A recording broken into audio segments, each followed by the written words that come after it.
নমস্কার, কেমন আছেন সবাই? আমি মাধবী, রান্না ভালোবাসিতে সবাইকে স্বাগত জানাই। আজ আমি একটা ডালের রেসিপি শেয়ার করব।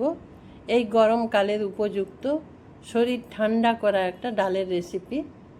এই রেসিপিতে আমি কি মশলা ব্যবহার করলাম আর সেগুলো কখন কখন ব্যবহার করলাম সব কিছু শেয়ার করব আজকের এই ভিডিওতে।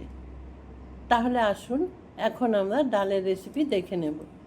এখানে আমি হাফ বাটি মুসুর ডাল নিয়েছি। এই রেসিপির জন্য আমরা মুসুর ডাল ব্যবহার করব। এই মুসুর ডাল আজ আমরা জল দিয়ে ধোবো না। এই যে একটা সাদা কাপড় নিয়েছি, তার মধ্যে এই ডালটা নিয়ে নেব। এই কাপড়ের মধ্যে নেওয়ার পর এই কাপড়ের একদিকটা ধরে নিয়ে এইভাবে দেখুন, আমি যেভাবে ডালটা ঘষে নিচ্ছি এইভাবে আপনারা ডালটাকে 10 থেকে 15 মিনিট ঘষতে থাকবেন। এইভাবে ঘষার ফলে এই ডালের মধ্যে যত নোংরা থাকবে সব কিছু এই কাপড়ের মধ্যে চলে যাবে, আর ডালের মধ্যে কোনো রকম নোংরা থাকবে না। তবে এটা খুব ভালো করে এইভাবে ঘষতে হবে। এই রেসিপিতে আবারও বলছি, ডালটা আমরা জল দিয়ে ধোবো না। আমি এই ডাল 10 থেকে 15 মিনিট এইভাবে ঘষেছি। আপনারা যারা ভিডিওটা দেখতে শুরু করেছেন, আমি যতক্ষণে ডালটা ঘষে নিচ্ছি আপনারা একটা লাইক দিয়ে দিন। লাইক দিয়ে ভিডিওটা কন্টিনিউ করুন। ডাল আমি ভালো করে ঘষে নিয়েছি। এখন ডাল একটা পাত্রে নিয়ে নেব। এইভাবে ওপর থেকে ডালটা এই পাত্রের মধ্যে তুলে নেব। দেখুন, এই যে তুলে নিচ্ছি। সমস্ত ডালের সমস্ত নোংরাগুলো এই কাপড়ের মধ্যে চলে গেছে। ডাল তুলে নিয়েছি। এখন ডালের মধ্যে দিয়ে দেব 1/4 চামচ নুন দিয়ে দেব। এই যে নুন দিলাম। কাঁচা লঙ্কা দেব 4টে, চেরা কাঁচা লঙ্কা 4টে দেব। আর এখানে দেব 1 চামচ সর্ষের তেল দেব, আর অল্প একটু হলুদ দেব। ছোট্ট চামচে হাফ চামচ হলুদ দেব। এই সব কিছু এই ডালের মধ্যে দিয়ে খুব ভালো করে আবার ডালটাকে মেখে নিতে হবে। বেশ ভালো করে চটকে ডালটা মাখতে হবে। হলুদ দিয়ে দিলাম, খুব ছোট্ট চামচের 1 চামচ হলুদ দিয়েছি। এখন দেখুন আমি কিভাবে ডালটা মেখে নিচ্ছি। এই যে এইভাবে আমি ডালটা ততক্ষণ মাখবো যতক্ষণ না নুনটা গলে গিয়ে এই ডালের মধ্যে মিশে যাচ্ছে। ততক্ষণ এইভাবে চটকে আমি মাখতে থাকবো। এর কোনো টাইম নেই। যখন দেখবেন যে নুনটা মিশে গেছে, একদম গলে গেছে, তখন আর চটকাতে হবে না। তারপর আমরা ডালটা সেদ্ধ করার জন্য নেব।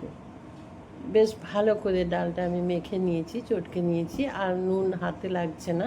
নুনের যে একটা খড়খড়ে ভাব হাতে লাগবে, তখন আমরা বুঝতে পারি যে নুনটা আর নেই, গলে গেছে। তো নুন যখন গলে গেছে তখন আমি এটা দিয়ে দিলাম জলের মধ্যে। কড়াইতে জল বসিয়েছি, জলটা হালকা গরম হওয়ার পর ডাল দিয়েছি।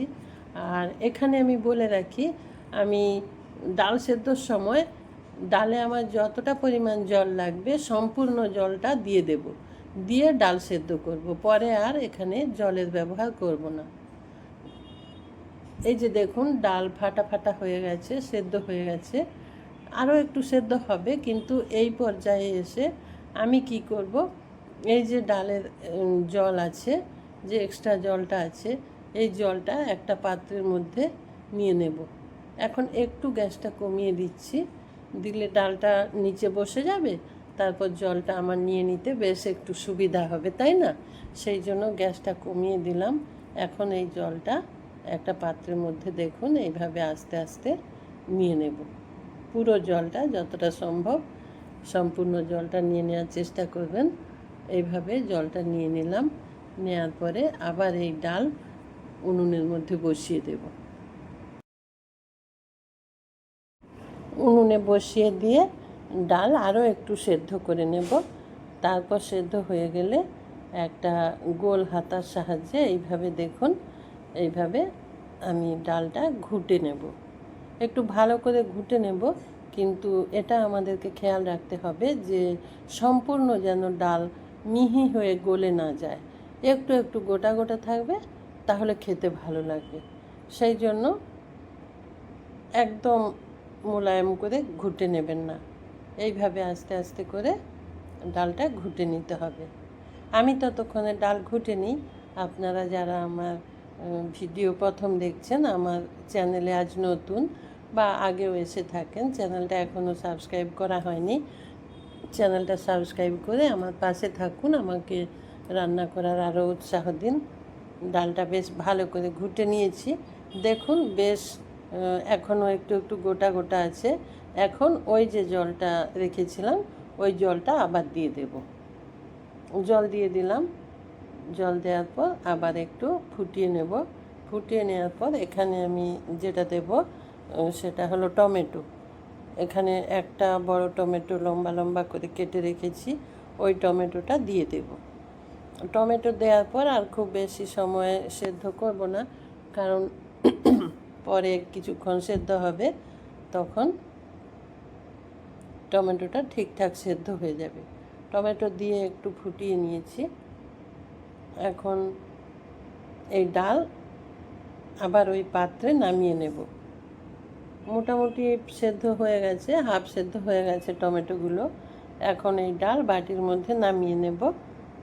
আমার এই রেসিপি খুব সুন্দর একটা রেসিপি, গরম গরম ভাতের সাথে আর এই ডাল খাবেন। এই গরমকালে খুব আরামদায়ক একটা সুন্দর খাবার, এটা স্যুপ হিসেবেও খেতে পারেন।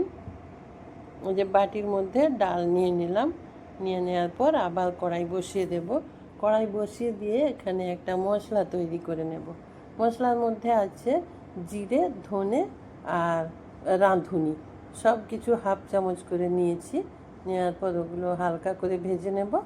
ভেজে নিয়ে তারপর সেটা একটু গুঁড়ো করে নেব। একদম এই ক্ষেত্রেও খুব মিহি করে গুঁড়ো করব না, হালকা করে একটু গোটা গোটা থাকবে।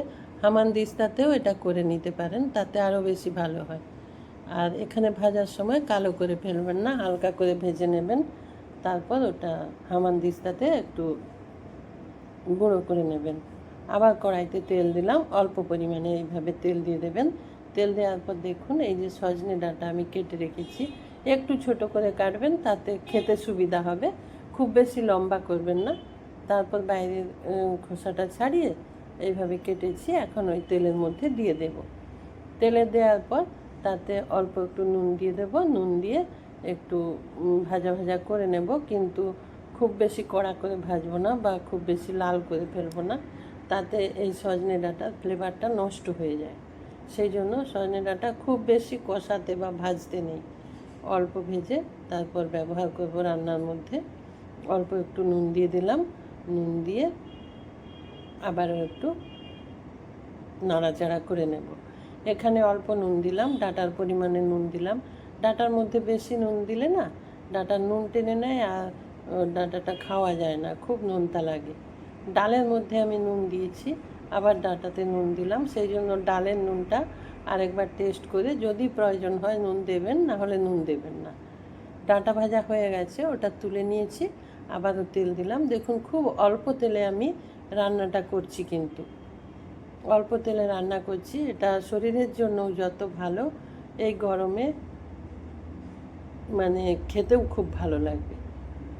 এখন এখানে দিলাম 2 থেকে 3টে গোটা শুকনো লঙ্কা আর একটা তেজপাতা মাঝখান থেকে কেটে দিয়েছি, আর হাফ চামচ 5 ফোড়ন দিয়েছি।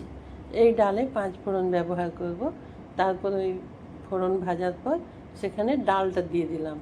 ডালে আমরা ফোড়ন দিয়ে থাকি, কিন্তু তারপর ডাঁটাগুলো মিশিয়ে দিলাম। হ্যাঁ, যেটা বলছিলাম, ডালে আমরা অন্য একটা তড়কা প্যানে ফোড়ন করে যদি সেটা দেয়া হয়, তাতে যা স্বাদ লাগে তার থেকে এই যে কড়াইতে আমি ফোড়নটা ভেজে ওপর থেকে ডালটা দিয়ে দিলাম, এতে অনেক বেশি টেস্ট ভালো হয়। ওপর থেকে তড়কা দেওয়া বা ফোড়ন দেওয়া আর এইভাবে ফোড়ন দেওয়ার মধ্যে স্বাদের অনেক হেরফের হয়ে যায়, একটু খেয়াল করে দেখবেন। আর ডালে এইভাবে ফোড়ন দিলে খুব ভালো লাগে। এখানে আমি খুব সামান্য পরিমাণে চিনি দিয়েছি। তারপর দেখুন ওই যে মশলাটা করে রেখেছিলাম ওর থেকে দিয়ে দিলাম কিছুটা, 1 চামচের থেকে একটু কম দিয়েছি, দিয়ে আবার ভালো করে মিশিয়ে নিতে হবে। এই রেসিপি একবার ট্রাই করবেন, আর যদি ভালো লাগে তাহলে কমেন্ট করে আমাকে জানাবেন। আপনারা সুন্দর সুন্দর কমেন্ট করেন, আর সেগুলো পড়তে আমার খুব ভালো লাগে। আমার রেসিপি দেখবেন, আর যদি ভালো লাগে লাইক কমেন্ট আর বন্ধুদের সাথে একটু শেয়ার করবেন। আমি একটা ডাঁটা দেখে নিলাম সেদ্ধ হয়েছে কি না, আর ডাঁটা সেদ্ধ হওয়ার অপেক্ষায় আমার তারপরেই কমপ্লিট হয়ে যাবে এই রান্নাটা। ভাতের সঙ্গে এরকম একটা ডাল আর একটা কিছু তরকারি থাকলেই আর কোনো সমস্যা নেই। আপনারাও সজনে ডাঁটা দিয়ে মুসুর ডাল রান্না করে থাকেন, সেগুলোও বেশ ভালো হয়। আর আজ আমি করলাম, আশা করি আপনাদেরও খারাপ লাগবে না। এই গরমে খুব সুন্দর একটা রেসিপি। এইরকম রেসিপি গরমকালে বেশ শরীর ঠান্ডা রাখবে, আর খেতেও বেশ ভালো লাগবে। এখন গরমে আমাদের বেশি রিচ কিছু খেতে ইচ্ছে করে না, সেই জন্য এই সমস্ত রেসিপিগুলো আমরা ট্রাই করতে পারি। অবশ্যই ট্রাই করার জন্য অনুরোধ রইল।